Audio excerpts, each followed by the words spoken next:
का नाम उच्चारण करना, कैसा भी चर्म रोग हो, कैसी भी बीमारी शरीर की चमड़ी से जुड़ी हुई अगर हो गई है, काल भैरव भगवान का स्मरण फल देता फल।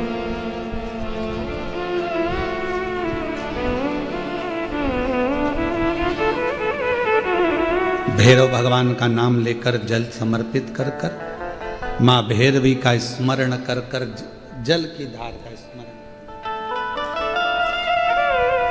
शिव शंकर, यह शिवलिंग है, यह जलाधारी है।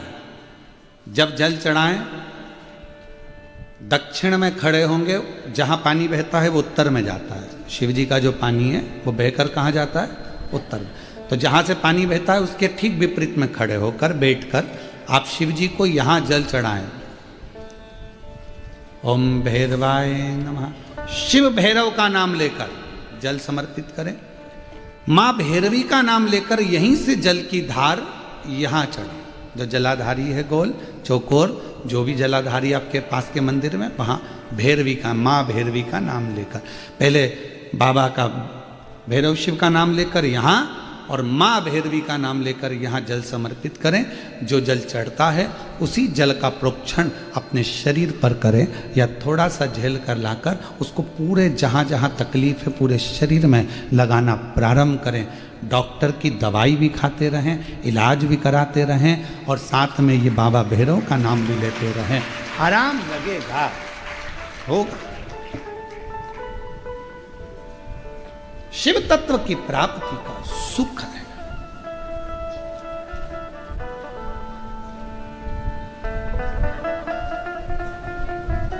भगवान भैरवनाथ का स्मरण। लोग कहें कि कई लोग कहते हैं शंकर जी अलग हैं, भैरव अलग हैं, कोई कहता है शिव अलग हैं, भैरव अलग हैं, कोई कहता है जगत जननी दुर्गा अलग है, भैरवी अलग। ना ना ना नहीं, ये व्यर्थ की बातों में आप मत पड़िए। शिव महापुराण, हमारी बात पर भरोसा नहीं तो शिव महापुराण की कथा लेकर आओ, गीता प्रेस गोरखपुर की, और शिव महापुराण की कथा को हिंदी में अपने घर में रहकर जब फुर्सत मिले तब पढ़ो, तो आपको ज्ञात हो जाएगा कि भैरव अलग नहीं है, शंकर का एक रूप काल भैरव के रूप में प्रकट हुआ है। शिव ही भैरव और भैरव ही शिव।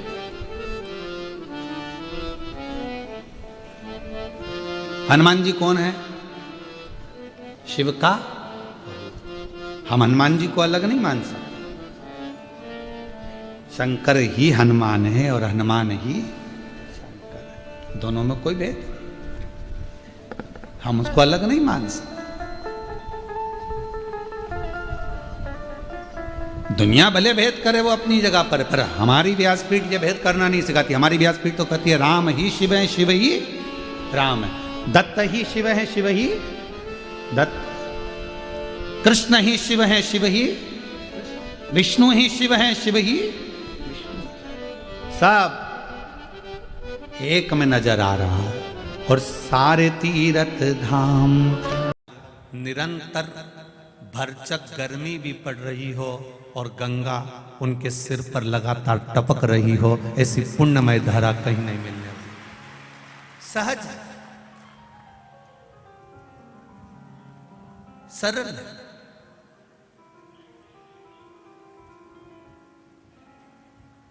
ये शिव महापुराण की कथा केवल कथा नहीं है, ये हमारे तीर्थों का उत्थान करना भी जानती है, हमारे तीर्थों का विकास करना भी जानती है, हमारे तीर्थों पर कहीं ना कहीं किसी ना किसी रूप में हमें पहुंचाना भी जानती है।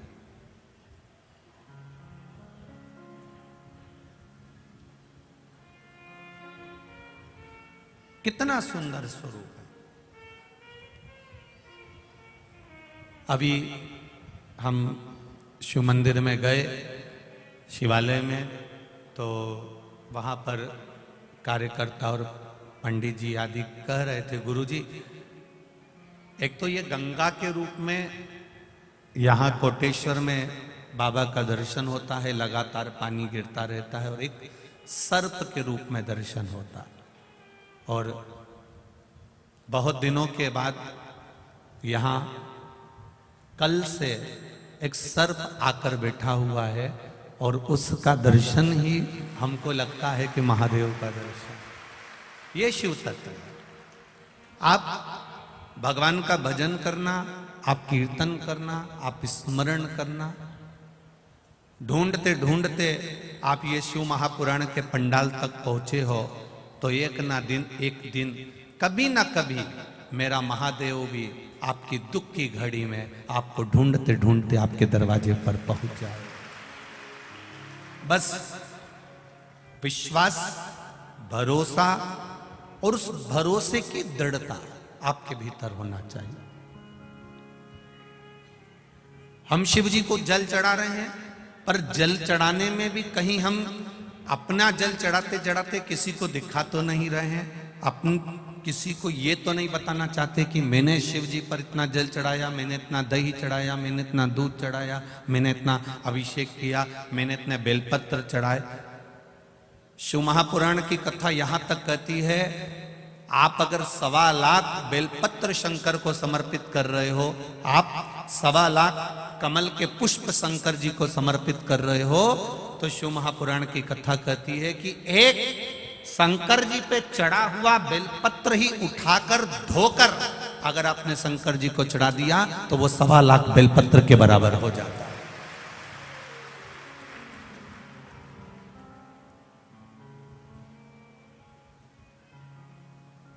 तुलसी का दल, गंगा जल, बेलपत्र और कमल का पुष्प, ये 4 चीजें कभी बासी नहीं होती।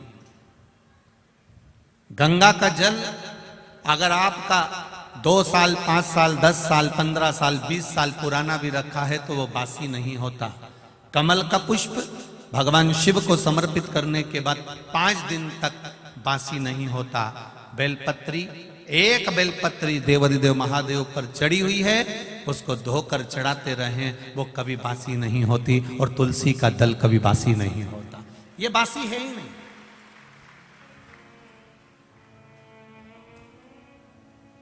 भागवत, रामायण, गीता, शिव पुराण, भगवान का भजन, कीर्तन, स्मरण, मंत्र जाप, आपके गुरु ने जो आपको जाप दिया है, आपके गुरु ने जो शब्द दिया है, आपने जो भगवान का नाम पकड़ कर रखा है, भजन पकड़ कर रखा है, ये कभी बासी नहीं होता। आप जब गाओगे तब वो ताजा, उसमें बासीता नहीं।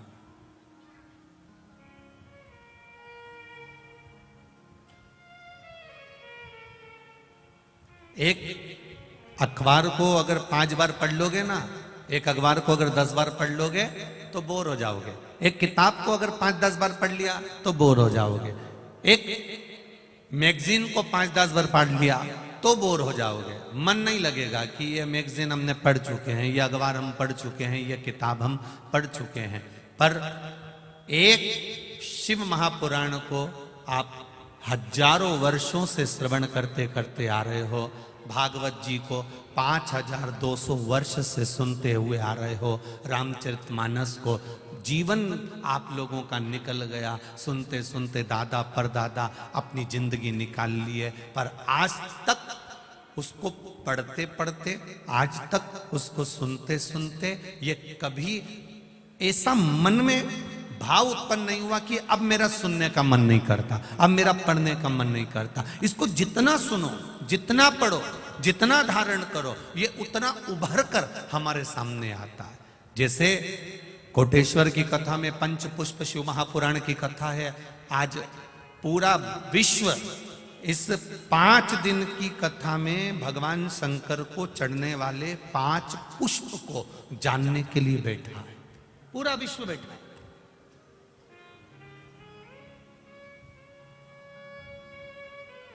कि वो 5 पुष्प कौन से हैं जो देवाधिदेव महादेव को प्रसन्न करने के लिए समर्पित किए जा सकते।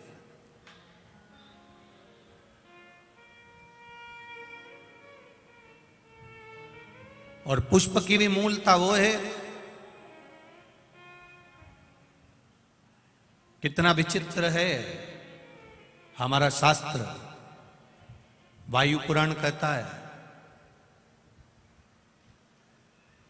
जब आपका स्नान नहीं हुआ, आप बगीचे में गए हो आज्ञा लेकर किसी के वृक्ष से पुष्प ले रहे हो, किसी टाली से पुष्प ले रहे हो, तो उसके मालिक से आपने पूछकर उस पुष्प को आपने तोड़ लिया, भगवान को समर्पित कर दिया।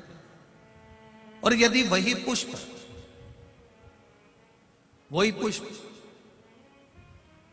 आप बिना पूछे, जिसका बगीचा है, जिसका पौधा है, जिसका पेड़ है, उससे तुमने पूछा ही नहीं, और तुमने तो सोचा हाँ सवेरे सवेरे कौन देख रहा है, फूल तोड़ा लिया और शंकर जी को चढ़ा दिया। तो शिव महापुराण की कथा कहती है ये पुण्यता का कार्य नहीं है, यह पाप कर्म की शुरुआत हो जाती है, इसमें सुख का अनुभव नहीं होता। थोड़ा आप लोगों को भले बुरा लग सकता है कि हम दूसरे के पेड़ से फूल तोड़ कर ला रहे हैं, या तो आपको उस पेड़ वाले से हम दूसरे के बगीचे से पुष्प लेकर आ रहे हैं, या तो उस बगीचे वाले से हम दूसरे के यहाँ से पुष्प लेकर आ रहे हैं। उस पुष्प जिसके बगीचे से ला रहे हो, जिसके पौधे से ला रहे हो, जिसके वृक्ष से ला रहे हो, शंकर भगवान को फूल चढ़ाने का भी नहीं है आपके पास में, तो आप एक चावल का दाना चढ़ा दो, पर अपना चढ़ाओ। शंकर जी को अगर फूल चढ़ा रहे हो तो आप पहले सामने वाले से पूछो कि आपके बगीचे से मैं रोज फूल तोड़ सकती हूँ, आपके यहाँ पेड़ से मैं आप पुष्प ले सकती हूँ। अगर वो कह दे हाँ हमारे यहाँ तो लगे ही रहते हैं, तुम्हारा मन करा करे तोड़ लिया करो, तुम्हारा मन करे उतार लिया करो और भगवान को चढ़ा दिया करो, तो वो पुष्प जब आप शिव जी को चढ़ाओगे तो आपको जीवन में एक आनंद की अनुभूति होगी और आपके कार्य सफल होना प्रारंभ हो जाएंगे अपने आप। पर यदि हमने चोरी कर कर चुपचाप से जाकर पुष्प को चुरा लिया, बगीचे से निकाल लिया, और तुमने सोचा मैं भगवान का श्रृंगार करूंगी, मैं भगवान को सजाऊंगी, मैं भगवान का अलौकिक श्रृंगार करूंगी, तो उसमें पुण्यता का भाग नहीं आता महाराज, उसमें सुख का अनुभव नहीं होता, उसमें आनंद का अनुभव नहीं। मैंने तेरे ही भरोसे बाबा, तेरे ही भरोसे हवा बिच उड़ती जावांगी, बाबा डोर हटो छठीला में कटी जावांगी, भोले मैं तेरी पतंग, शंभो मैं तेरी पतंग, हवा बिच उड़ती जावांगी, बाबा डोर हथो छठीला में कटी जावांगी। हमने शिव को समर्पित करा, हमने देवाधिदेव महादेव को समर्पित करा, और विश्वास रखकर जो दिया गया है, भाव रखकर जो दिया गया है, चोरी कर कर नहीं, छुपा कर नहीं। यहां तक शिव महापुराण की कथा कहती है एक लोटा जल अगर लेकर शंकर जी के मंदिर में जा रहे हो तो अपने बल पर, अपने दम पर, अपने आनंद में जाओ, अपने विश्वास के साथ जाओ, अपने भरोसे के साथ जाओ। जाते हो आप लोग शिव जी के मंदिर में जल चढ़ाने? कितने लोग जाते हैं? जरा हाथ उठाओ। सभी जाते हो? धर लो धर लो, वापिस धर लो, धर लो, धर लो। बोल बम का नारा है, आवाज नहीं आई, जरा दमदारी से बोलिए, बोल बम का नारा है। बस आपका जो हाथ अपने जल चढ़ाने का उठाया ना, उससे समझ में आ गया कि आप सब इकट्ठे और भोले जी के पट्टे। समझ में आ गया हो, समझ में आ गया। शिव तत्व को जाना यार, जाओ उसके मंदिर तक, जाओ उसकी चौखट तक, उसके दरवाजे तक। जब हम उसकी चौखट तक, उसके दरवाजे तक, उसके मंदिर तक जाते हैं, उसके द्वार तक पहुंचते हैं, तो कभी ना कभी तेरे मंदिर में आना मेरा काम है और मेरी बिगड़ी बनाना तेरा काम। कभी ना कभी वो भी अपने दरवाजे तक दौड़ कर आता ही है, ये निश्चित है। हम जाएं, एक लोटा जल देवाधिदेव महादेव को चढ़ाने के लिए जाएं, पर विश्वास के साथ जाएं, भरोसे के साथ जाएं, दृढ़ता के साथ जाएं।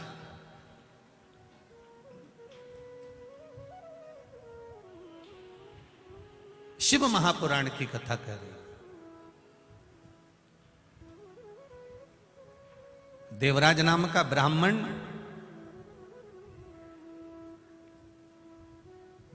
कुल में जन्म ले लेता है। पूर्व का कोई अच्छा कर्म होगा, कोई अच्छा कर्म होता है तब जाकर अच्छे कुल में जन्म होता है।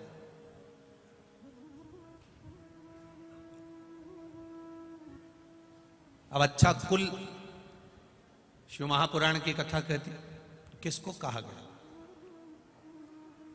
अच्छा कुल किसको कहते हैं? खूब सारी जमीन है, खूब जोरदार जोरदार गाड़ी है, खूब जोरदार जोरदार बंगला है, सोने की खूब सारी रकम है, ट्रैक्टर ट्राली है, प्रॉपर्टी खूब है, प्लाट मकान फैक्ट्री खूब है। इसको अच्छा कुल कहते हैं क्या? अच्छा कुल किसको कहते हैं? जिसके कुल में कोई 7 पीढ़ी में भी एक भगवान का भजन करने वाला पैदा हो जाए तो समझ लो कि वो अच्छा कुल है। धन मूल नहीं है, धन की मूलता नहीं है। धन तो एक नर्तकी, नृत्य करने वाली, धन तो एक कहीं एक नाचने का स्मरण करने वाली भी कमा लेती है, ढेरों की संपदा इकट्ठी कर लेती है, करोड़पति बन जाती है, धनपति बन जाती है, वैभवपति बन जाती है। पर भले उसने धन कमाया, भले उसने सत्ता कमाई, भले उसने सब कुछ कमाया, पर लोग कहते क्या हैं? अरे वो अच्छी नहीं है, वो नारी ठीक नहीं, कुल की श्रेष्ठता नहीं हो पाती। तुम्हारे यहां गाड़ी रहे, तुम्हारे यहां बंगला रहे, तुम्हारे यहां पर ट्रैक्टर ट्राली रहे, पर तुम्हारे घर में कोई बहू, कोई बेटी, कोई माता, कोई पिता, कोई बेटा, कोई पोता, कोई नाती, कोई पंती, कोई जमाई, कोई बेटी, कोई तुम्हारे 7 पीढ़ी में भी अगर कोई एक भगवान की सेवा में लगा है, मंदिर में लगा है, भजन में लगा है, नहीं मंदिर जाता फिर भी थोड़ी देर घर में बैठकर राम नाम, कृष्ण नाम, शिव नाम जपता है, नहीं मंदिर जाता, कभी कभी सोमवार के सोमवार मंदिर तक पहुंच जाता है, रोज नहीं जा पाता, कम से कम 5 मिनट शिव की आराधना में लगा है। तुम्हारे घर की कोई बहन बेटी, कोई बहू, कोई पिता, कोई माता, कोई पुत्र, अगर तुम्हारे घर का एक व्यक्ति भी भगवान शिवालय में शंकर भगवान को 1 लोटा जल चढ़ा रहा है, समझ लेना कि तुम्हारा कुल कोई साधारण नहीं, तुम उच्च कुल के आनंद में निवास करने वाले हो।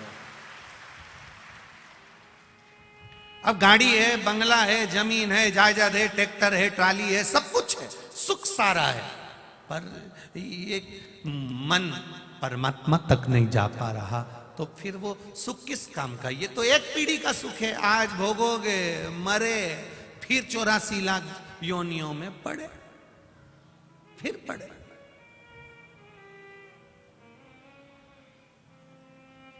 ना राम नाम लीनो तूने भरी जवानी में, तू डूब के मर जा रे चुल्लू भर पानी में, तू डूब के मर जा रे चुल्लू भर पानी में। अब ना राम नाम ले पा रहे हो, ना कृष्ण नाम ले पा रहे हो, ना शिव नाम ले पा रहे हो, बस पेड़ की छांव में बैठ गए और निकालो,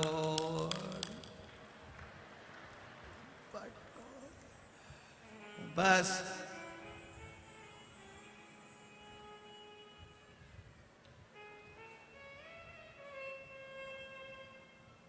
दो लड़के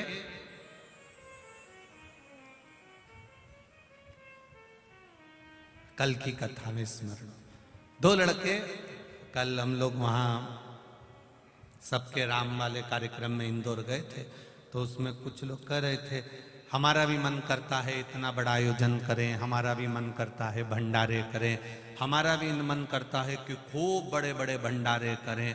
तो हमने उनसे कहा ये जरूरी नहीं है कि आप लाखों लोगों को भोजन कराओ, बहुत बड़ा भंडारा करो, ये जरूरी नहीं है, भंडारा छोटा भी हो सकता है। उसने कहा गुरुजी छोटा भंडारा करो तभी भी तो 1-8 लाख रुपए 25-50 हजार रुपए खर्च हो जाते हैं। हमने कहा इतना भी खर्च नहीं होगा। अरे गुरुजी और छोटा भंडारा करो तो 10-20 हजार तो खर्च हो ही जाते हैं। हमने कहा इतना भी नहीं होगा। उसने कहा फिर ऐसा कौन सा भंडारा है? हमने कहा घर में से थोड़ा सा आटा और शक्कर निकाल के लेगा, पीपल के पेड़ के नीचे डाल दिया, चींटियों ने आकर खा लिया, वो भी तो भंडारा है। घर में से थोड़ा सा अन्न निकाल के ले गए, पक्षियों को डाल दिया, वो भी तो भंडारा है। थोड़ा सा अभी फसल कटी है, गेहूं का बहुत सारा भूसा निकलेगा, बहुत सारा चारा निकलेगा, बोरा भरकर आप अपनी गाय के लिए रखते हो, एक बोरा भरकर दूसरों की गाय के लिए भी रख लो, भंडारा ही तो कहलाएगा, भंडारा ही तो है।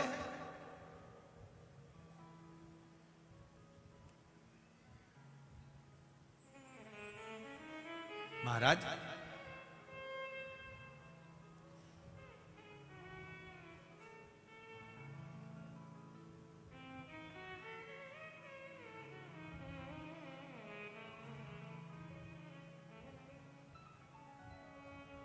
स्वयं खा लेना सुकृति है, छुड़ाकर खा लेना विकृति है, और बांट कर खाना ये मेरे भारत देश की संस्कृति है। उस संस्कृति में हम जिए। जरूरी नहीं कि आप लाख रुपए खर्च करोगे तो भंडारा होगा। आप पीपल के पेड़ के नीचे बैठ, कभी तुमने विचार करा कि इन हाथों ने ये रोज बांटा, आज घर से अपनी बहू से कह दूं कि बेटा थोड़ा आटा से शक्कर मिला दे, रोज ये गांव के लोगों के साथ बैठ के ऐसा ऐसा बांटता हूं, आज अपने हाथों से पीपल के पेड़ के नीचे थोड़ा सा दाना डालूंगा तो मेरी जिंदगी ऊपर जाकर संवर जाएगी। कभी सोचा? बस बैठ गए, जब समय मिला तब बैठ गए।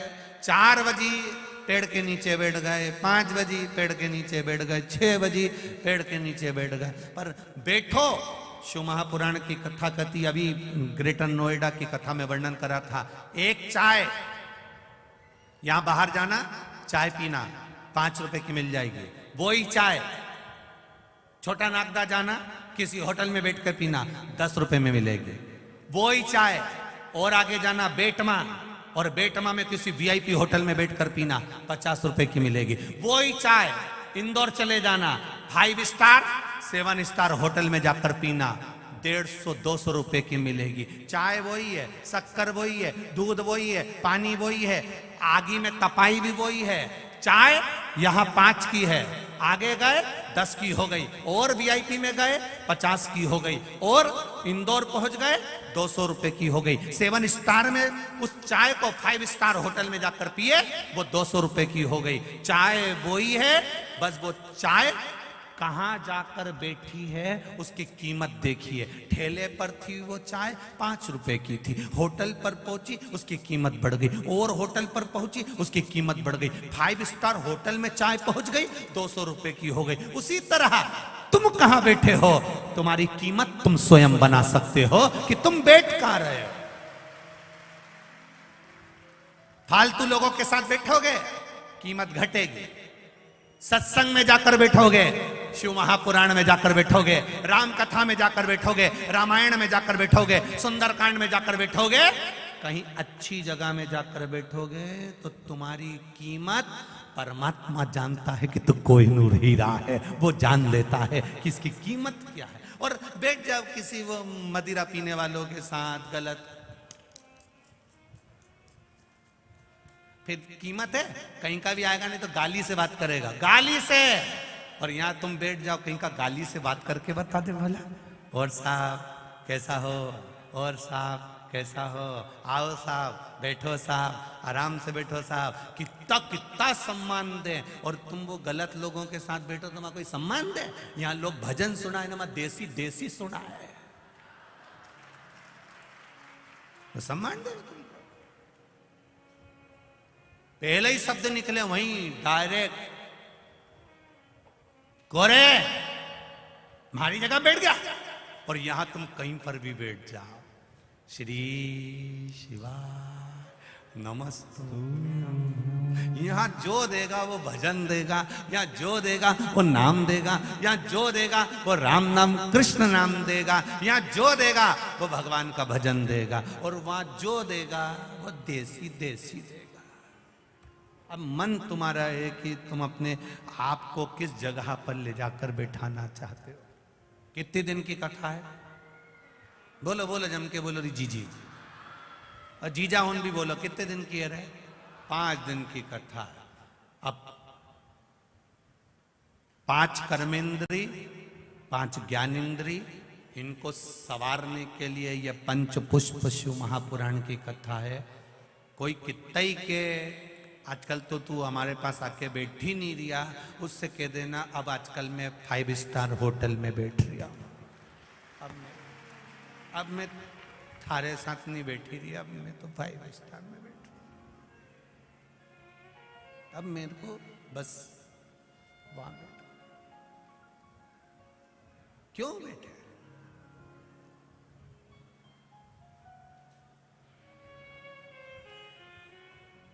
कितना महादेव जी बैठे हैं कोटेश्वर में, उनके ऊपर पानी दिन भर टपकता रहता है, और पानी भी इतना ठंडा, एकदम शीतल जल टपक रही है।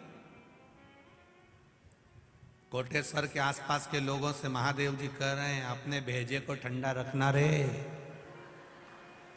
ठंडा रखना,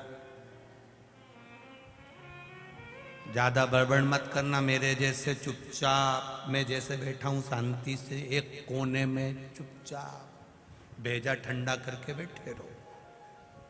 क्या होगा उससे?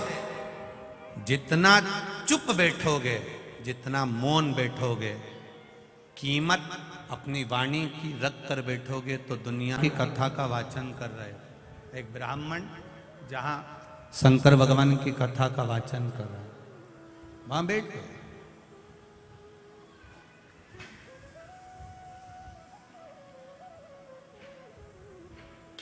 शरीर में ताप था, शरीर में बुखार था, और जब शरीर में ताप पड़ रहा था, बुखार पड़ रहा था, शरीर ठीक नहीं था,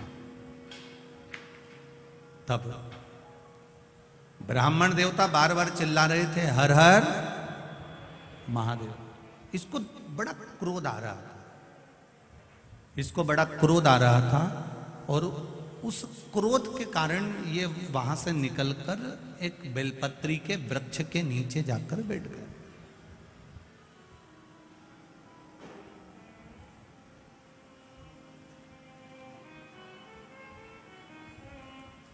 एक बेलपत्री के वृक्ष के नीचे जाकर जैसे ही बैठा, शरीर में कष्ट होने के कारण इसके प्राण छूट गए। यम के दूत इसको बंदी बनाने के लिए आ गए, और जब यम के दूत इसको बंदी बनाने के लिए आए, तो इतने में देवादिदेव महादेव के गण भी वहां आकर खड़े हो गए। यमदूतों के साथ इसको ले जाने नहीं दिया। यमदूतों के साथ इसको ले जाने नहीं दे रहा, कारण इसने शंकर भगवान के गणों से पूछा कि मैंने जिंदगी में केवल पाप करा, ब्राह्मण के घर में जन्म लेने के बाद भी मैंने कभी ब्राह्मण कर्म नहीं करा, ना रामायण पढ़ी, ना भागवत पढ़ी, ना शिव पुराण, ना कभी एक दिया लगाया, ना कभी भजन करा, ना कभी कीर्तन करा, ना कभी मंत्र जाप करा, ना कभी नाम जाप करा। तो फिर आखिर मैंने पुण्य कौन सा करा जिसके कारणवश मुझे भगवान शंकर का धाम मिल रहा है, शिव का लोक मिल रहा है, शंकर की चौखट मिल रही है।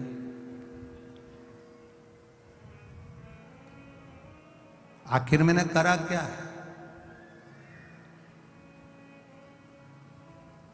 शिव गणों ने कहा तुमने कुछ नहीं करा,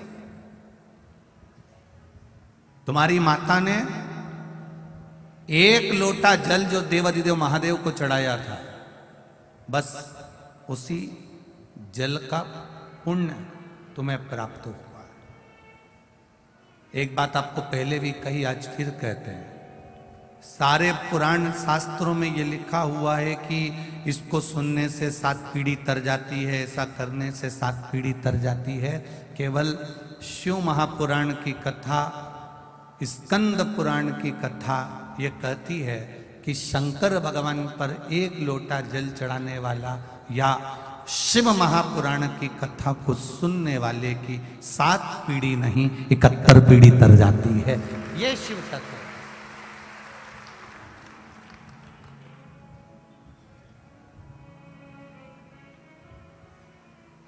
और कितना एक कथा सुनने के लिए बहुत घनी आबादी में आप लोग बैठकर कथा नहीं सुन रहे हो। कथा सुनने के लिए आप देखा जाए तो जो शंकर जी का मंदिर एकांत में है कोटेश्वर, एकदम अलग जंगल में आनंद के साथ मेरे महादेव विराजमान है। ऐसे देवाधिदेव महादेव की एकांत में आपको पहले भी कथा में कहा, जहां बाबा आराम से बैठे हों और वहां ये शिव महापुराण की कथा सुनने को मिल रही है, तो अपने दिल की बात भी कहकर जाना, वो दिल से दे भी देगा। दिल से कहो।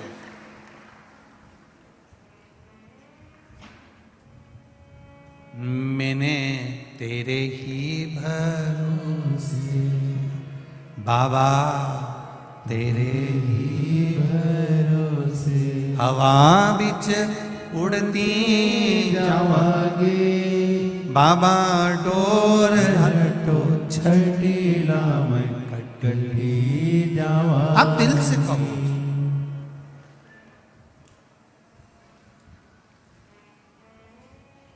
देवराज भगवान का भजन कर कर आनंद पाकर शिव धाम को चले गए।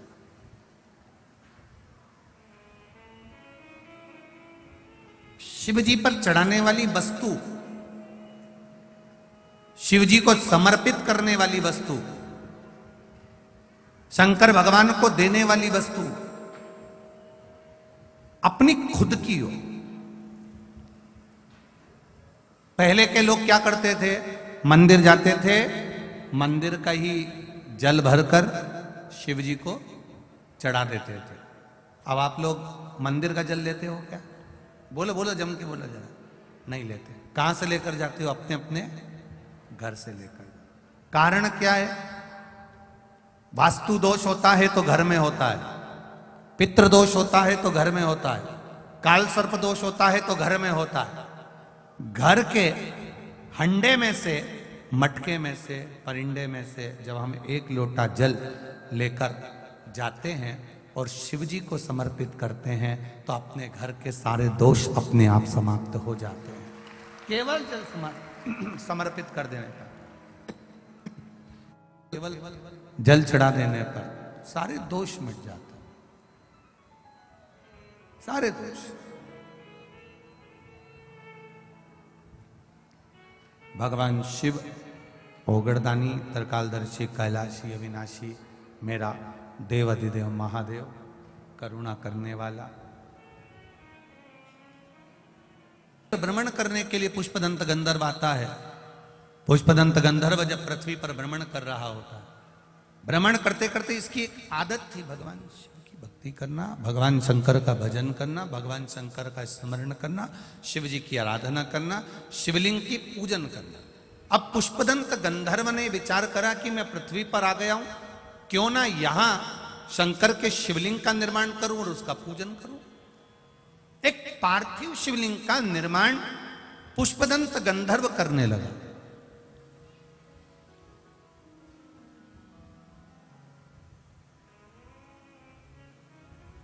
और पार्थिव शिवलिंग का निर्माण कर कर उसका पूजन करता, कहीं से फूल पत्ती मिल जाते समर्पित कर देता।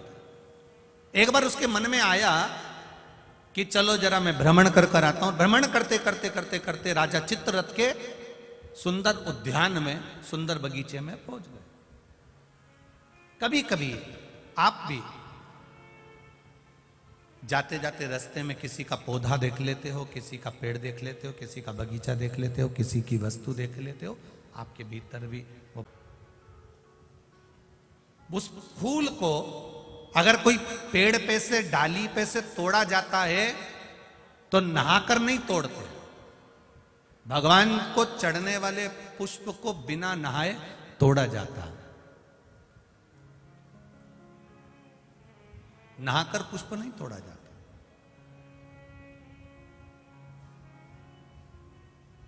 कितने लोग हैं जो बगीचे से फूल तोड़ते होंगे तो नहा के तोड़ लेते होंगे, और कितने लोग हैं जो बगीचे से पुष्प तोड़ते हैं तो सुबह सुबह उठे, मंजन आदि करा, हाथ पैर धोया, बगीचे में गए, डाली पे से फूल तोड़े और भगवान को समर्पित करे। वायु पुराण, वायु पुराण का शब्द कह रहा है भगवान को समर्पित होने वाले पुष्प जब आप तोड़ते हैं, लेकर आते हैं,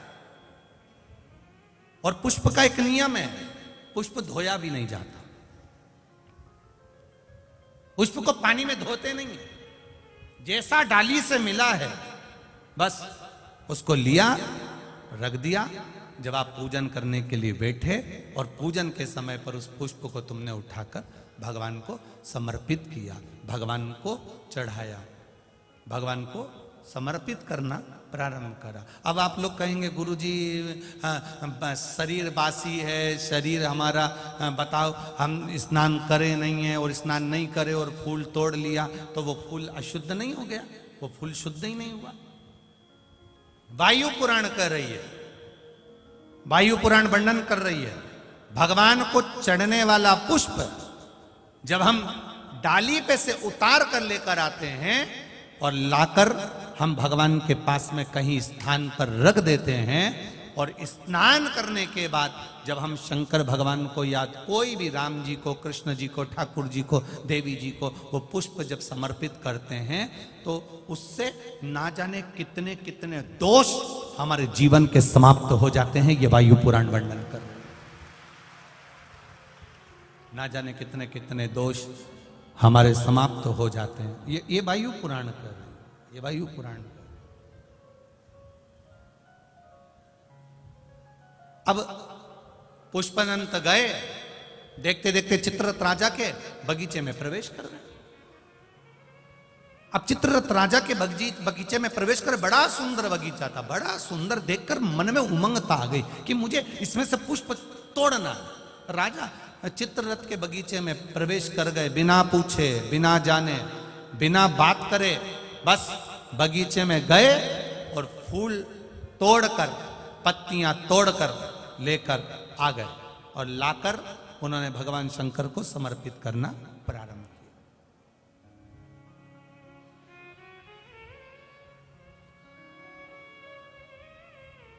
15 दिन निकल गए, 20 दिन निकल गए, 22 दिन निकल गए, 25 दिन निकल गए। एक बार राजा चित्ररथ भगवान का पूजन करने के लिए बैठे, और भगवान का पूजन करते करते राजा चित्ररथ ने कहा चलो बगीचे से फूल लेकर आओ, जाओ जरा। अब माली गए, जो सेवक थे वो बगीचे पहुंचे और बगीचे से पुष्प लेकर आने लगे। बगीचे से जब पुष्प लेकर आए तो बगीचे में जाकर क्या देखते हैं कि वहां तो एक भी पुष्प नहीं है, सारे पुष्प टूट चुके, कोई ले जा चुका। कोई बात नहीं, टूट कर नीचे गिर गए होंगे। दूसरा दिन हुआ, तीसरा दिन हुआ, चौथा दिन हुआ, पांचवा दिन हुआ। रोज बगीचे से फूल गायब हो जाते हैं, रोज बगीचे से फूल समाप्त हो जाते हैं और वो फूल मिल नहीं पाते हैं। बड़ा दुखी होते हैं राजा। आज राजा को क्रोध आ गया, आखिर बगीचे में से फूल चुरा कौन रहा? पता नहीं, हमने बहुत ढूंढा पर मिल नहीं रहा, बहुत प्रयास करा पर मिलता नहीं।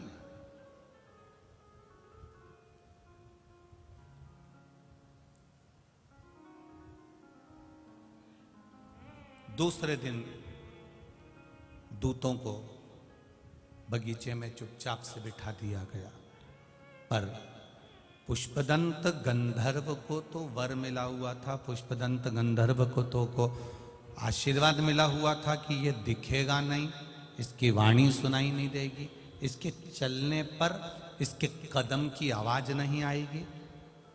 इसको तो वर था। अब ना तो वाणी सुनाई दे रही है, ना कदम चलते हुए दिख रहे हैं, ना ये दिख रहा, और फूल टूट गए, ले गए। राजा को क्रोध आ गया। चित्ररथ राजा ने विचार करा कि मेरे यहां से रोज फूल जा रहे हैं, पकड़ाई में नहीं आ रहा, तो अब करूं क्या। राजा चित्ररथ शिव जी की उपासना करता था, भगवान शंकर का भजन करता था, शिव जी की आराधना में डूबा रहता था। आज उसने विचार करा शंकर जी पे से चढ़ा हुआ निर्माल्य बेलपत्र उठाया जाए और शिव जी पे से चढ़ा हुआ निर्माल्य उठाकर, बेलपत्र उठाकर बगीचे के आसपास में डाल दिया जाए।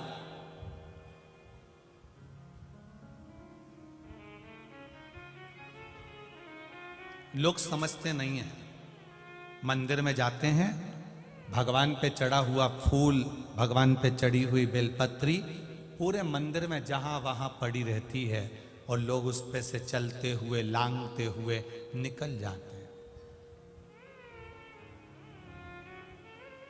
पंच पुष्प शिव महापुराण की 2 बातें अपनी जिंदगी में उतार कर रखना।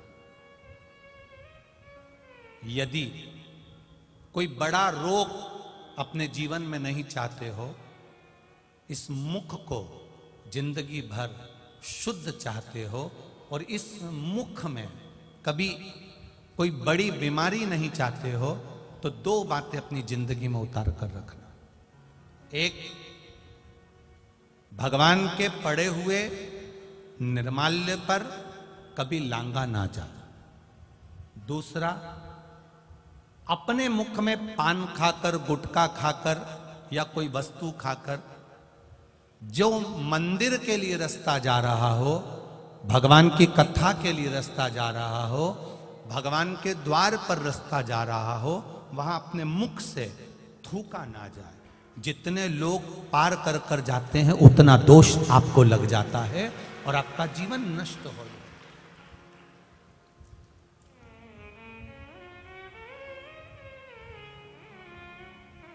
बीच पथ पर जिस मार्ग से भगवान शंकर का शिवालय जा रहे हो, जिस मार्ग से भगवान के मंदिर जा रहे हो, जिस मार्ग से अगर कोई नारी, कोई पुरुष, कोई बच्चा, कोई बूढ़ा, कोई व्यक्ति 1 लोटा जल लेकर भी अगर भगवान के मंदिर जा रहा है, उस मार्ग पर, बीच मार्ग पर अगर कोई थूकता है और उस थूक को जितनी बार लोग लांग कर मंदिर के द्वार तक जाते हैं, उतना उतना रोग इस शरीर के अंदर बढ़ता चले जाता है। इसलिए हमारे यहाँ पहले के समय में, आज के लोगों को तो स्मरण है कि नहीं है, पहले तो थूकने के लिए भी एक पीकदान होता था जिसमें थूका जाता था। आज के जमाने में तो आदमी पूरी पृथ्वी को पीकदान बनाकर रखा है, जहां मर्जी पड़ती है वहां थूक देता है। ये श्रेष्ठता नहीं है हमारे। ये वसुंधरा, ये पृथ्वी, ये वसुंधरा, ये भूमि माता, ये पृथ्वी माता, जिसकी गोद में हम पाल पोस कर बड़े हुए हैं, जिसका दिया हुआ अन्न हम पा रहे हैं, जिसके आनंदमय आशीर्वाद से हम अपनी जिंदगी जी रहे हैं, इस पृथ्वी को भी नमन करना चाहिए, नमन, प्रणाम करना चाहिए। हम हमेशा कहते आए हैं, आज फिर कहते हैं, जिसकी बंजर भूमि पड़ी हो, जिसमें अनाज भी नहीं होता हो, बहुत मेहनत कर ली है, उस भूमि में कुछ नहीं होता, लोगों ने कह दिया इस भूमि में कुछ नहीं होता, ये जमीन बेकार है, ये जमीन बेकार है, ये जमीन बेकार है। आपसे निवेदन करना चाहेंगे, किसी मंदिर का निर्माल्य जो शिव जी पर चढ़ा हो, इकट्ठा हो गया हो, उस मंदिर के निर्माल्य को एकाग्रित कर लो, डलिया में भर लो, और पूरे पूरे भूमि पर उस निर्माल्य का खाद बनाकर, उस पूरी जमीन पर आप उस निर्माल्य के खाद को थोड़ी थोड़ी दूर पर इतना इतना खड्डा खोद कर बाबा के उस निर्माल्य को डालना प्रारंभ करिए। क्यों? क्योंकि उससे भूमि की उपज देव अधिदेव महादेव की कृपा से अपने आप बढ़ना प्रारंभ हो जाएगी। उसको रखो, डालो, सभी जगह पर नहीं, कुछ स्थान चिन्हित कर लो कि हाँ ये बमोल का पेड़ है, इसके नीचे मैंने रख दिया, ये पीपल का पेड़ है, इसके नीचे मैंने रख दिया। उस निर्माल्य का एक बाबा से निवेदन कर कर, बाबा बस आपको लेकर जा रहा हूं, ये समझो कि आप मेरी भूमि को उपजाऊ आप बना सकते हो, मेरे जीवन को धन्य आप बना सकते हो। उससे दो फायदे होंगे। क्या? एक, निर्माल्य जो इकट्ठा होता है, लोग उसको ले जाकर नदी में डाल देते हैं, नदी में डाल देने से नदी दूषित हो जाती है, नदी में प्रदूषण हो जाता है। तो वो निर्माल्य जब आप जमीन में ले जाकर गाड़ोगे, डालोगे, तो नदी भी शुद्ध होगी और भूमि में भी उसकी खाद बनकर उस भूमि पर भी उसका शुद्धता का भाव जागृत होगा। अब करो उससे, आप कहो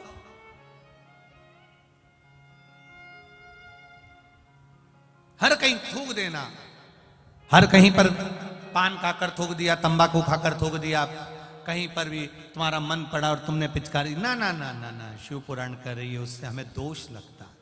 उस दोष का वर्णन कई लोग कहते हैं ये तो कुछ खाता ही नहीं था, ये तो बहुत अच्छा व्यक्ति था, इसको ऐसी बीमारी हो गई, इसको ऐसा रोग हो गया। कहां से हो गया? कारण क्या है? ये रोग आया कहां से?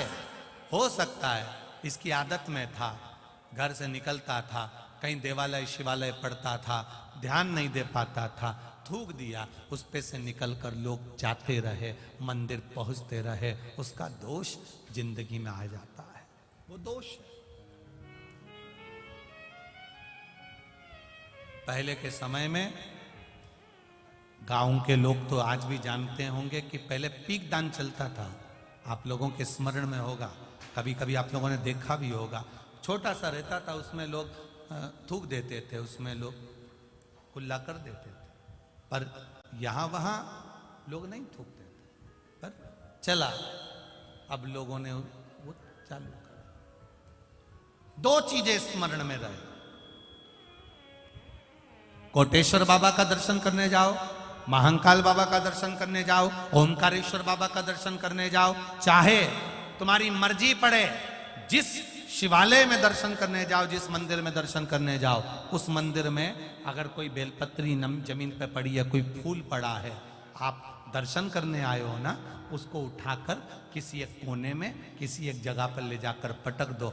कहीं थोड़ा सा भी अगर पुष्प और निर्माल्य रास्ते में पड़ा है, उसको कोई लांगेगा, उसका दोष हमको लगेगा, इसलिए उसको उठाकर कहीं एक और रख दिया जाए, रख दो।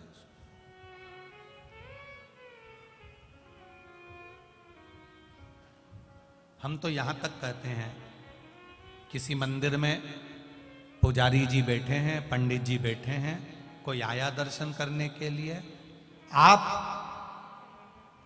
भगवान की बेलपत्र, भगवान का पुष्प उसी को दो जो आपसे मांग रहा। कई बार विद्वज्जन उस फूल को, उस बेलपत्री को उठाकर उसको दे देते हैं जो उसका मोल नहीं समझता, और बाद में उसको ले जाकर कहीं पटक देता है, उसमें उसकी प्रधानता नहीं होती है, उसकी प्रधानता।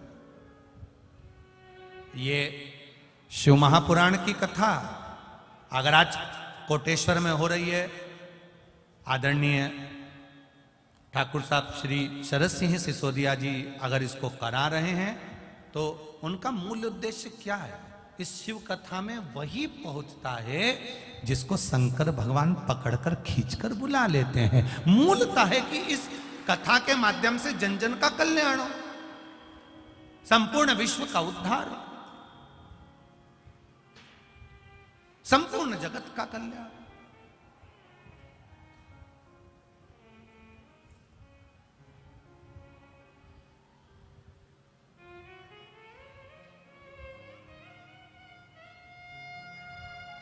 कल कोई कह रहा था, गुरुजी ये कथा क्या कोई राजनीतिक उद्देश्य से हो रही है?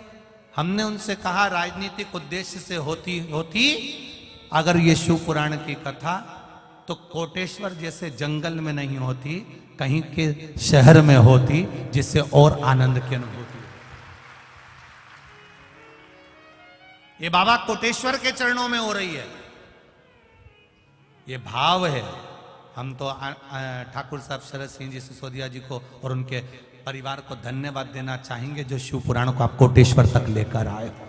आज ये कोटेश्वर का मंदिर, कोटेश्वर धाम आज पूरे विश्व में कम से कम प्रसिद्धि तो पा रहा है कि कोटेश्वर भी कोई धाम है जहां शंकर आनंद के साथ विराजमान।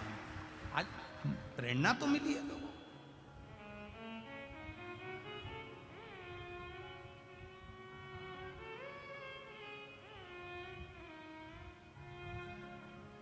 आज सब जगह पर, हर जगह पर लोग किसी न किसी रूप में धार्मिक क्षेत्र को प्रगति की ओर लेकर जा रहे हैं। सिसोदिया जी आपको धन्यवाद जो आप इस कोटेश्वर क्षेत्र को इस कथा के माध्यम से प्रगति की ओर लेकर जा रहे हैं, उसके लिए साधुवाद है हमारा।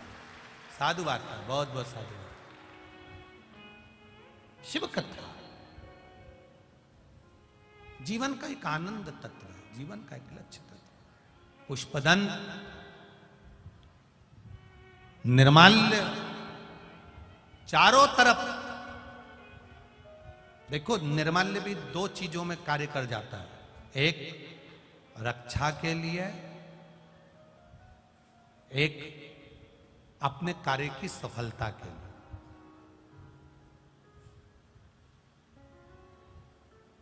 कोई बड़ी बीमारी होने पर शंकर जी पे चढ़ी हुई बेलपत्र जब हम उठाकर लाते हैं, उसको खाते हैं, वो औषधि का कार्य कर जाती है। करती कि नहीं करती? पत्र आया है, देखिए।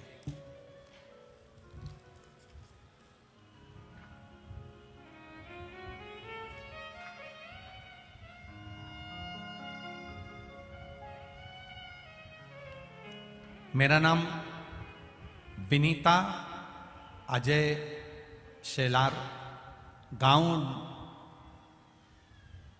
ढोलाना, तहसील बदनावर, जिला धार से हूं।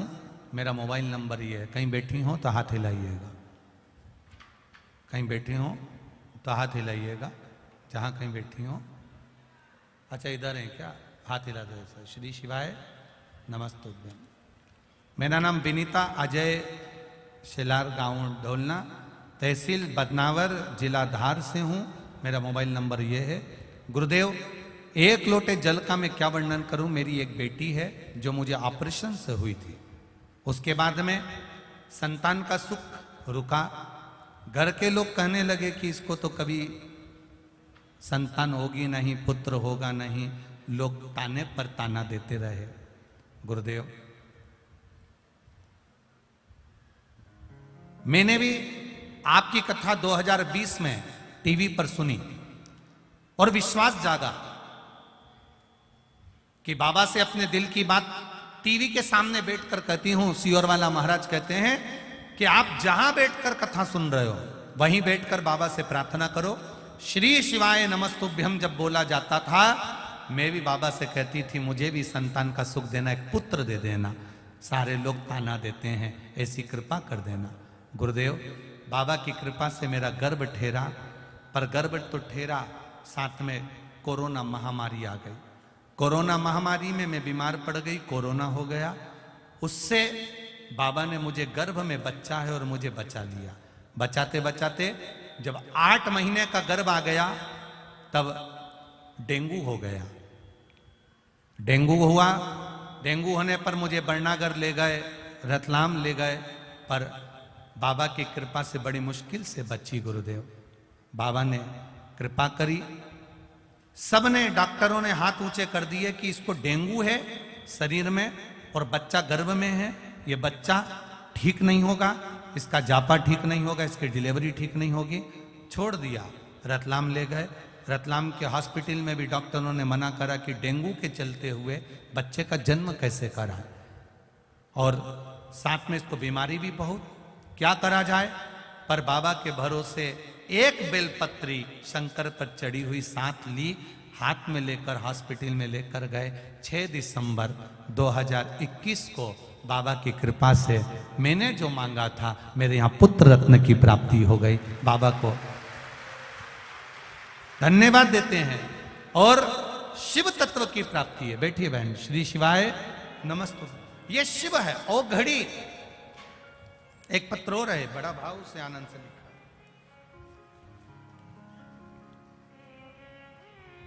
मैं निर्मला शंकरलाल दुबे, गांव राजोद, जिला धार, मध्य प्रदेश से हूं। कहीं बैठी हो तो हाथ हिलाइएगा, कहीं पर बैठी हो तो दोनों हाथ हिलाइएगा इस तरह से। दिख गई क्या?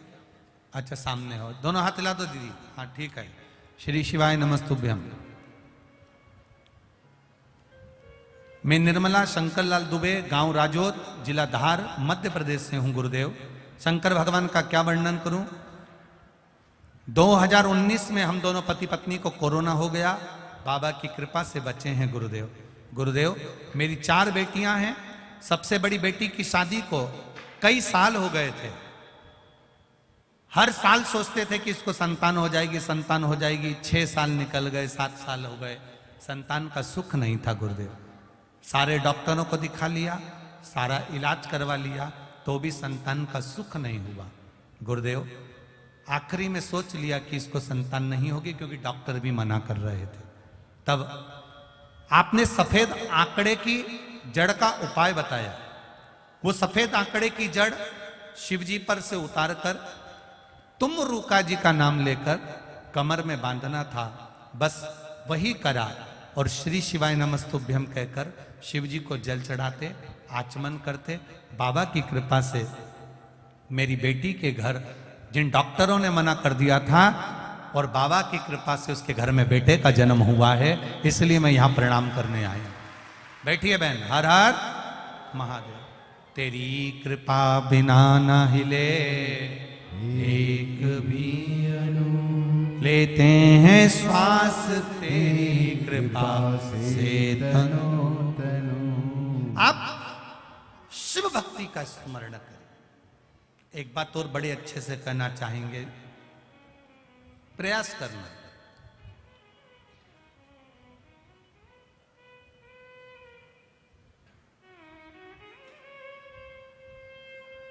जिस कुएं में, जिस बावड़ी में, जिस बोर में, जिस स्थान पर पानी की कमी होती चली जाए, हम निवेदन करना चाहेंगे वहां उस बोर के आसपास, उस कुएं के आसपास, उस बावड़ी के आसपास बेलपत्री के कुछ पौधे लगाना चालू कर दो। धीरे धीरे मेरा महादेव पार्वती से मिलने के लिए आएगा तो गंगा को साथ में लेकर आ जाए, अपने आप आए। आप प्रयास करिए। अभी तो खैर गर्मी है, पर बारिश में प्रयास करना। तुम्हें लग रहा है ये बोर सूख जाता है, बारिश में रहता है, ठंड में पानी रहता है, पर गर्मी में सूख जाता है। उसके पास में आप बेलपत्री के पौधे लगाना चालू करो। थोड़ी थोड़ी दूर पे बेलपत्री के वृक्षा का रोपण करना प्रारंभ करिए। मेरा महादेव जिस जगह पर बेलपत्री का पौधा होता है, वृक्ष होता है, वहां मेरा शिव पार्वती जी से मिलने के लिए आता है। और मेरा महादेव अकेला नहीं आता, उसके सिर पर गंगा विराजमान होकर आती है। तो गंगा वहां रहती है, गंगा वहां विराजमान रहती है। आप करो, शिव तत्व को जाने। पुष्पदंत पकड़ाई में नहीं आ रहा था, तब उसी समय पर चित्ररथ ने शिवजी पे चढ़ी हुई बेलपत्र को छाट कर निकलवाया और चारों तरफ बगीचे के जो द्वार थे, उन द्वारों के सामने देहली पर वो बेलपत्र रख दी। और बेलपत्र रखी और चित्ररथ ने कह दिया, अब तुम चिंता मत करो, अब वो पकड़ा जाएगा। और पुष्पदंत वापिस बगीचे में फूल तोड़ने के लिए गया। जाते ही बेलपत्री पर उसका पांव रखाया, किसी को आवाज नहीं आई, पुष्पदंत दिखाई नहीं दिया। और अंदर जब प्रवेश कर गया, प्रवेश करते ही बस देव अधिदेव महादेव कैलाश पर विराजमान थे और उनको क्रोध आ गया, क्रोध आ गया। गुस्से में आकर भगवान ने श्राप दे दिया। पुष्पदंत कोई साधारण सा व्यक्ति होता जो मेरे निर्माल्य को लांग कर जाता है मैं उसको छोड़ता नहीं, पर तू मेरा भजन करने वाला, तू मेरा स्मरण करने वाला, तू जानता है कि निर्माल्य की महत्वता क्या है, शंकर जी पे चढ़े हुए जल की महत्वता क्या है, शिव जी पे चढ़े हुए एक बेलपत्र की महत्वता क्या है, शंकर पर चढ़े हुए नैवेद्य की महत्वता क्या है। कितना कितना शिव महापुराण की विद्येश्वर संहिता के गीता प्रेस गोरखपुर की अगर आपके पास में शिव पुराण हो तो उसकी विद्येश्वर संहिता के 75 नंबर पेज को निकालना, 75 नंबर पृष्ठ को निकालना, 75 नंबर पेज को निकालकर पढ़ना। उसमें लिखा है शंकर भगवान की पूजा नारी हो, पुरुष हो, बच्चे हो, कन्या हो, स्त्री हो, वो जिस भाव से शिवलिंग की पूजन करती है, स्पर्श करती है, आराधना करती है, उसका जो मन में भाव प्रकट होता है, भगवान देवाधिदेव महादेव वेद व्यास जी लिखते हैं शिव पूरा कर देते हैं। जो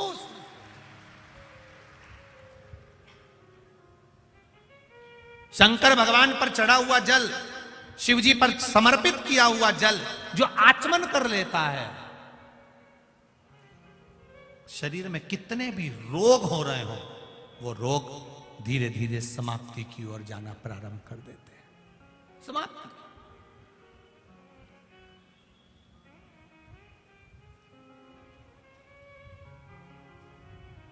अब कई लोग कहते हैं कि साहब शंकर जी पे चढ़ा हुआ कैसे लें, शिव जी पे चढ़ा हुआ कैसे लें। ना ना ना ना, शिव महापुराण गीता प्रेस गोरखपुर की विद्येश्वर संहिता निकालो और गीता प्रेस गोरखपुर की शिव पुराण के 75 नंबर पेज को निकालकर उसमें स्पष्ट कहा गया शंकर जी पे चढ़ा हुआ जल, शिव जी पे चढ़ा हुआ कोई द्रव्य, शंकर द्रव्य नहीं, शिव जी पे चढ़ा हुआ कोई पदार्थ जो भगवान शंकर को नैवेद्य लगाया गया है, शिव जी को जो नैवेद्य समर्पित करा गया है, शंकर भगवान को जो खाने की सामग्री समर्पित करी गई है, उस वस्तु का, उस पदार्थ का, उस नैवेद्य का केवल मात्र अगर कोई संसार का मनुष्य शंकर भगवान के प्रसाद का मात्र दर्शन भी कर लेता है तो भी उसके रास्ते में आने वाली बाधाएं अपने आप समाप्त होना चालू हो जाती हैं। यहां तक वर्णन किया, यहां तक शिव पुराण कह रहे,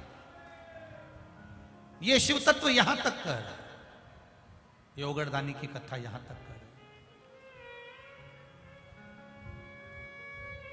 अब भगवान पुष्पदन के अंदर जा रहे थे, शिव जी के नेत्र खुल गए, भगवान शंकर को क्रोध आ गया और देवाधिदेव महादेव को जब क्रोध आया, शिव जी को जब क्रोध आया, शंकर भगवान को क्रोध आया और उन्होंने कह दिया पुष्पदन तू मेरा भजन करने वाला, पूजन करने वाला, अर्चना करने वाला और तू गलती कर रहा, मैं तुझे श्राप देता हूं, छुपने की कला, दिखने की कला जो तेरी थी इसको मैं समाप्त करता हूं और बस इतनी देर में तो चित्ररथ को पुष्पदंत दिख गए, पकड़ लिया, ले जाकर सभा में खड़ा कर दिया। चित्ररथ ने पुष्पदंत से पूछा तुम कौन हो? मैं गंधर्व हूं, इंद्रलोक में रहता हूं, आपके बगीचे में फूल अच्छे दिखे थे, पुष्प अच्छे नजर आ रहे थे, इसलिए मैंने तोड़ दिया। पुष्प अच्छे थे, मैंने तोड़े, भगवान की पूजन में ले गया। शंकर भगवान प्रकट होकर कहते हैं रे पुष्पदन तू मेरी पूजन कर रहा है और चोरी की वस्तु से कर रहा है, ऐसी पूजन मुझे नहीं चाहिए, ऐसी पूजन नहीं चाहिए। आप देवाधिदेव महादेव की जब पूजन करने बैठो तो झोली पसार कर बाबा से कहा करो बाबा इतना देना कि मुझे किसी के आगे हाथ फैलाने की जरूरत नहीं पड़े, तेरे दरवाजे से झोली भरा जाए और मेरा सब कार्य आपकी कृपा से हो जाए, बस इतनी कृपा कर दे। नहीं थे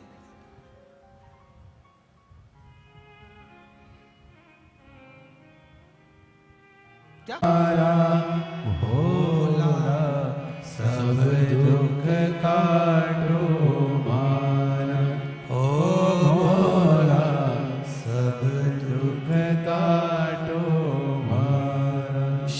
कथा कर रही है भगवान शंकर से आप। निर्माल्य जैसे ही बेलपत्र रखी, तुरंत पुष्पदत्त जब निकला, निकलते से पांव रखाया, दोष लग गया, जिसके कारणवश उसकी जो सिद्धि थी वो समाप्त। शिव जी कहते हैं पुष्पदंत,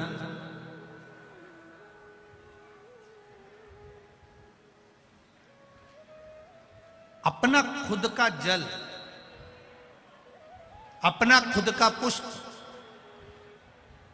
या किसी आज्ञा से लिया गया कोई पदार्थ शिव को समर्पित करता है, उसका फल जीव को जरूर मिले। एक पत्र आया है, देखिए।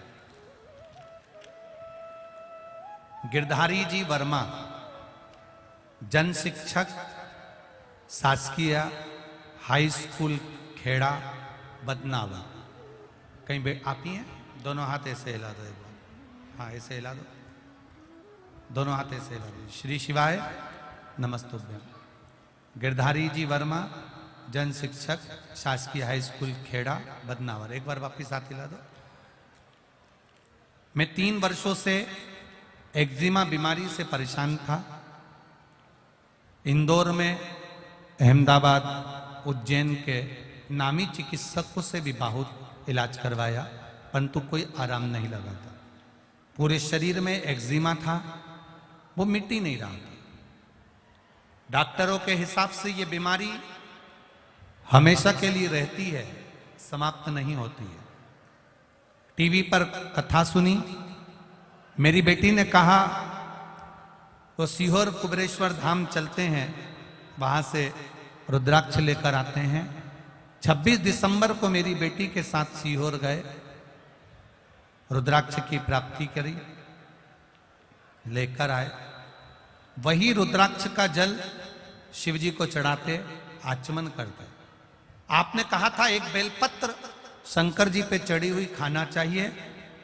बीमारी जब हो तो उस बेलपत्र का सेवन करना प्रारंभ करा, शिव जी को जल चढ़ाकर पीना प्रारंभ करा। गुरुदेव, हम जिस जगह पर हैं उस जगह पर हम विश्वास नहीं कर पाते हैं, पर हमने जैसे ही जल पीना प्रारंभ करा, 15 से 20 दिन पूर्ण हुए और आज मेरा पूरा शरीर एक्जिमा की बीमारी से ठीक हो चुका है। अब ठीक है, आप आराम है पूरा, हाथ वाथ सब क्लीन हो गए, साफ है पूरे हाथ और पांव भी ठीक। हर हर महादेव। बैठिए। श्री शिवाय नमस्ते। शिव तत्व की प्राप्ति आपके भीतर। पंच पुष्प में से एक पुष्प पारिजात का फूल, जिसको हार श्रृंगार का फूल भी कहते हैं, जिसको शिडली का फूल भी कहते हैं। पारिजात, हार श्रृंगार। मैं निवेदन करूंगा आस्था चैनल से कि पारिजात का जो पुष्प है उसका दर्शन भी आप सभी श्रोता भाई बहनों को टीवी के माध्यम से कराते जाए। जितने लोग टीवी पर कथा सुन रहे हैं, जितने लोग फेसबुक यूट्यूब पर कथा सुन रहे हैं, वो भी इस पारिजात के फूल का दर्शन अवश्य करें। और एलईडियां लगी हुई हैं, उन पर भी आप आराम से पारिजात के फूल का दर्शन कर सकते हैं। पारिजात का पुष्प,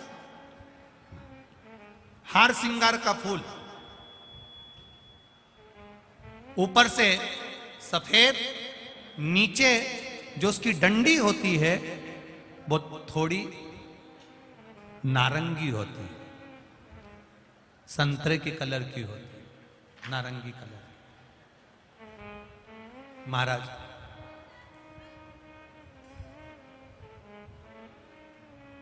रात्रि में खिलने वाला ये फूल, रात्रि में जो फूल खिलता है ये पारिजात का, और हार श्रृंगार का जो ये पुष्प है, जिसको हार श्रृंगार भी कहते हैं, पारिजात भी कहते हैं, और कहीं कहीं इसको शिडली का पुष्प भी कहते हैं।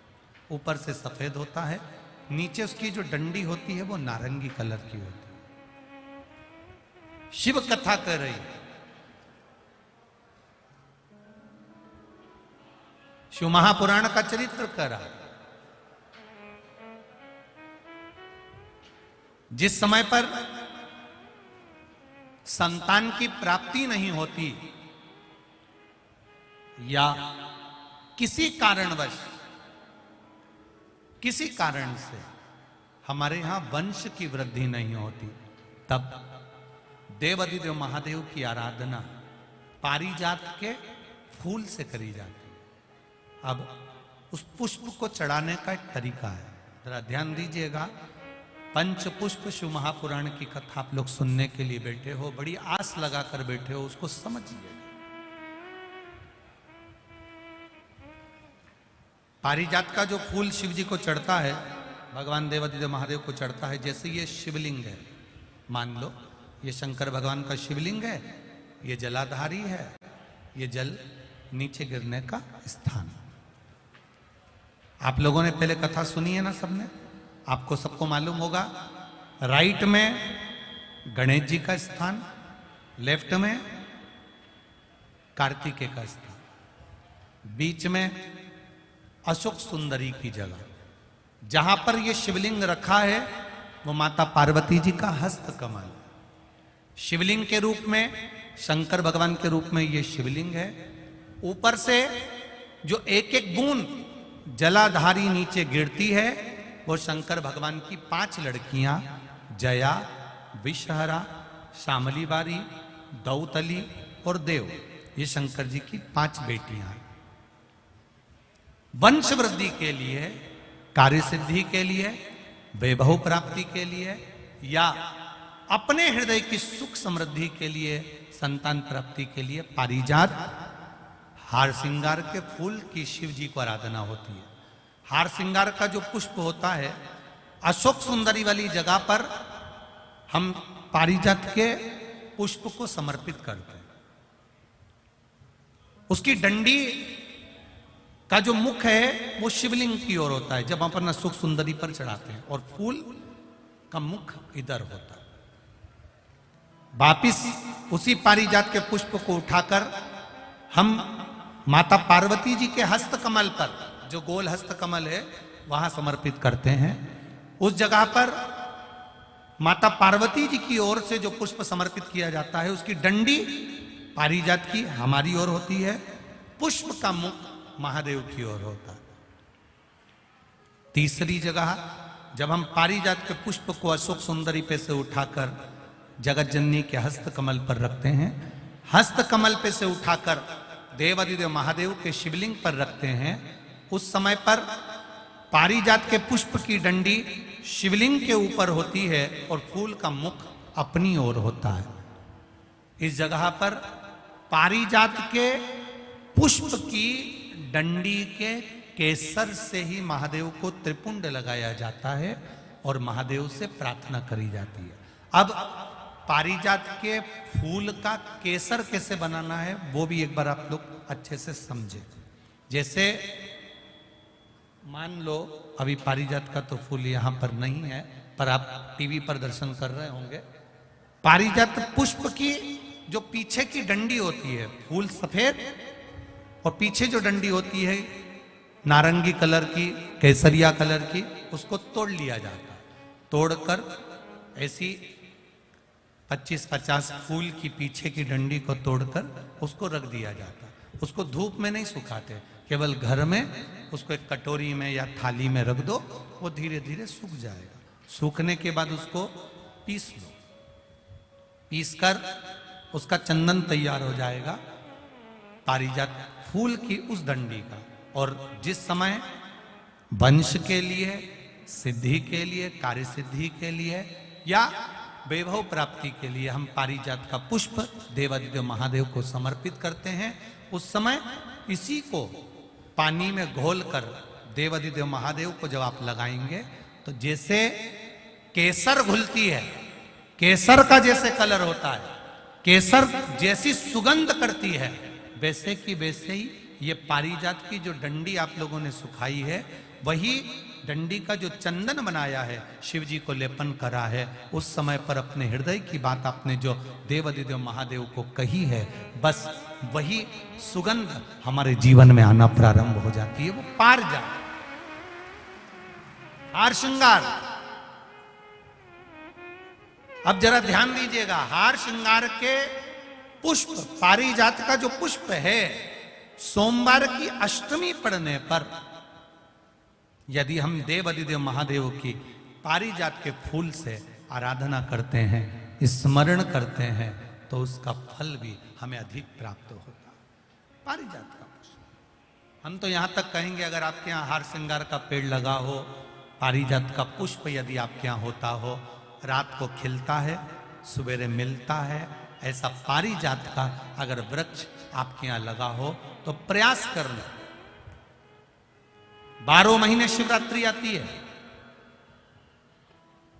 बोलो आती कि नहीं आती? आती है ना 12 महीने। 12 महीने शिवरात्रि आती है। कैलेंडर पर एक गोला बनाकर रख देना कि हमको ये शिवरात्रि आई है, हर महीने की शिवरात्रि तुम्हारे ध्यान में रहेगी। एक पारिजात का पुष्प, हार श्रृंगार का पुष्प, एक अगर देवाधिदेव महादेव को आपने चढ़ाना चालू कर दिया, समर्पित करना प्रारंभ कर दिया, तो आपको पीछे पलट कर देखने की जरूरत नहीं पड़ेगी, महादेव हाथ पकड़ ही रहता। पारिजात का पुष्प शिव को समर्पित हो।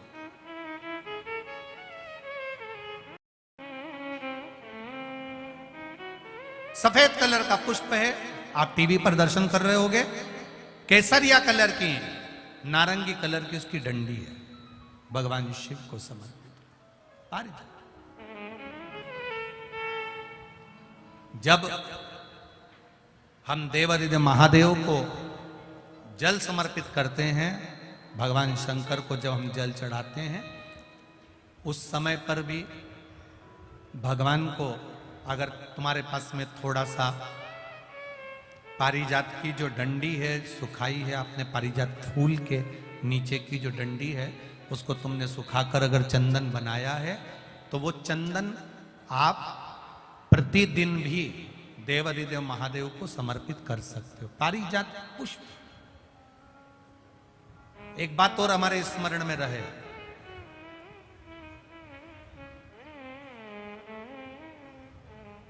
भगवान शिव को जो ये 5 तरह के पुष्प समर्पित करे जाते हैं, इन पुष्पों की डंडी जो पीछे लगी होती है, इसको तोड़ा नहीं जाता शिव जी को चढ़ाते समय।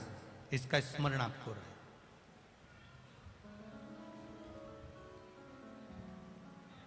तीन शिवालय ऐसे हैं जहां पर पारिजात के पुष्प को समर्पित कर देने से, भगवान शंकर को अगर पारिजात का पुष्प समर्पित किया जाता है तो मनवांचित फल की प्राप्ति होती है। पहला, मां नर्मदा से निकला हुआ कंकर नर्मदेश्वर महादेव। अगर कहीं नर्मदा जी के कंकर से शिवलिंग बना हुआ है तो मां नर्मदा के शिवलिंग पर पारिजात का पुष्प समर्पित होता है। दूसरा, जो शिवालय एकांत में हो, एकांतेश्वर महादेव जो एकांत में बैठे हो, भले ओटले पर बैठे हो, अकेले बैठे हो, एकांत में बैठे हो, वो एकांतेश्वर महादेव पर भी पारिजात का पुष्प समर्पित कर देने से, अगर कोई अदालत का कोर्ट केस होता है तो बाबा देवाधिदेव महादेव का मात्र पारिजात पुष्प का स्मरण या उसको समर्पित कर देने से भी फल की प्राप्ति होती है। तीसरा, ऐसा शिवालय जो नदी के तट पर हो, सरोवर के तट पर हो, कुंड के तट पर हो, बावड़ी के तट पर हो, कुएं के तट पर हो। आप सब लोग तो ग्रामीण क्षेत्र के निवासी हैं और जितने लोग भी कथा सुन रहे हैं आस्था चैनल पर, फेसबुक, यूट्यूब पर, सबके स्मरण में होगा, पहले हमारे जो पूर्वज होते थे वो कुआं बावड़ी के पास में शंकर जी का शिवलिंग रख देते थे। ध्यान में होगा, जिसको स्मरण में होगा उसको मालूम होगा। शिवलिंग लाते थे और जहां कुआं होता था, बावड़ी होता था, तालाब होता था, नदी होती थी, उसके तट पर, उसके पास में शिवलिंग रख देते। कारण क्या है?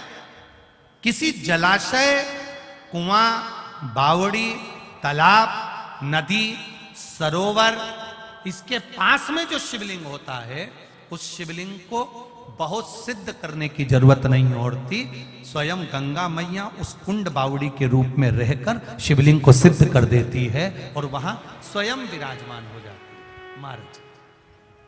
वहां पर भी यह हार श्रृंगार पारिजात का पुष्प शिव को समर्पित किया जाए। 3 जगह ऐसी है जहां कभी मौका मिल जाए और तुम्हारे पास में पारिजात का फूल हो और कहीं तुम्हें मिल गया, तुमने आज्ञा ले ली हम ये पुष्प ले लें क्या, और लेकर अगर आपने चढ़ाया है तो उसका फल जरूर मिलेगा। पारिजात हार श्रृंगार का पुष्प, चंदन भी प्रयोग कर सकते हो उसका, चंदन। महाराज शिव पुराण कह रहे,